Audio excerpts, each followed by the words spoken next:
rayu kan ki duk na damu na rasa ki zan yi damuwa.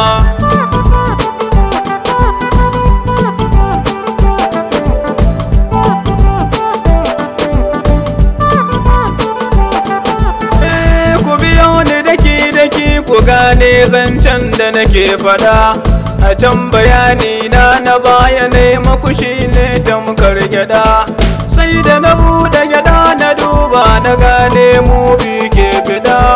Na gimbiya yar masarauta al'amarin so bai boyuwa. Lallai a soyayya da kalubale domin ni na gani. Shi so baya sallama ko ya kwankwasa kofa kun sani. Da ni da malam ya haɗa guda ya yi mana sansani.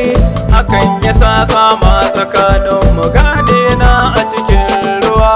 A da yaushe in ya ganta kuna sai ya shiga tunzari. Didai da na san so a zuciya sam shi baya uzuri. Malam ya lura ya fahimta al'amarin sosai haƙuri. To yanzu malam ya aminta ya yaye dukkan damuwa. Kun tar kalla ta so da daɗi sannan da akwai wuya. Ta ya ake bambanta jarumi fannin so na tambaya. Kyauta ta zobe za a baka ko kuma kyautar zinariya. Inda ka san sa'a a so za ka cika burinka na rayuwa. Idan a fannin so da ƙauna ni dai ba ni da damuwa. Dan binta yar masarauta ta yarda da ita za mu rayuwa. Abin takaicin dai kawai karatu na shi ne damuwa.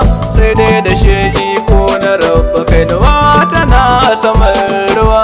To yanzu an zo lokaci na hutu yau za mu rabuwa. Idan na je ni zan sanar da inna har abada yan uwa. To binta ke ma za na so ki shaida musu ni ne garkuwa. Ta yadda komai zai kasance cikin sauki mi rayuwa.